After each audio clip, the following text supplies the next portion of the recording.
নমস্কার, আপনারা দেখছেন খবর বাংলা আর আমি কৃত্তিবাস। খেলার জগতের সব খবর নিয়ে চোখ রাখবো ফুটবলে খেলায়। যুব ভারতীতে একরাশ হতাশা নিয়ে বাড়ি ফিরতে হলো মোহনবাগান সুপার জায়েন্টের সমর্থকদের।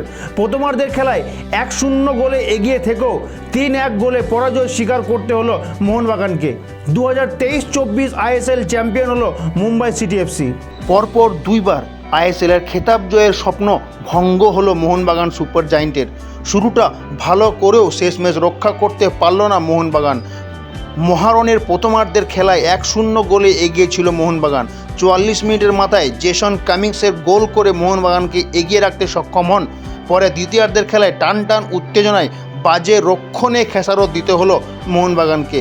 4 বছর আইএসএল খেলার পর লিগ শিল্ডও এসছে ঘরে। এবার আইএসএলের ট্রফি ত্রিমুকুট জয়ের স্বপ্ন দেখেছিল মোহনবাগান, কিন্তু শেষমেশ মুম্বাই সিটি এফসির কাছে মাথা নত করতে বাধ্য হলো অ্যান্টনিও আবাসের দল। আইএসএল ফাইনালে মুম্বাইয়ের হয়ে একটি করে গোল করেন বিপিন সিং, জাকুব ও পারেরাই। যাই হোক, স্বপ্নভঙ্গ হলো মোহনবাগানের। 3-1 গোলের বিনিময়ে মুম্বাই সিটি এফসির কাছে লজ্জাজনক হারের পর মাঠ ছাড়তে হলো মোহনবাগানের বহু ফুটবল সমর্থকদের। চোখ রাখবো আইপিএলের খবরে।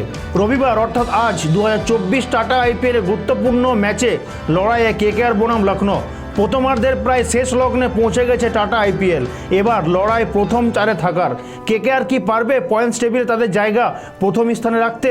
2024 টাটা আইপিএলে 10টি ম্যাচে 14 পয়েন্ট সংগ্রহ করে খুব ভালো জায়গায় রয়েছেন কেকেআর।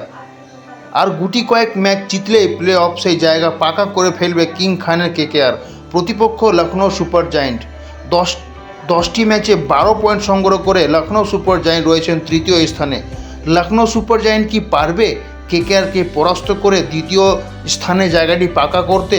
অন্যদিকে কেকেআর চাইবে গুরুত্বপূর্ণ ম্যাচে জয়লাভ করে পয়েন্টস টেবিলে নিজেদের নামকে নথিভুক্ত করতে প্রথম স্থানে। সেটাই এখন দেখার। খেলার সব খবর পাওয়ার জন্য চোখ রাখুন খবর বাংলার পর্দায়। খবর বাংলা, খবরে খবরদারি।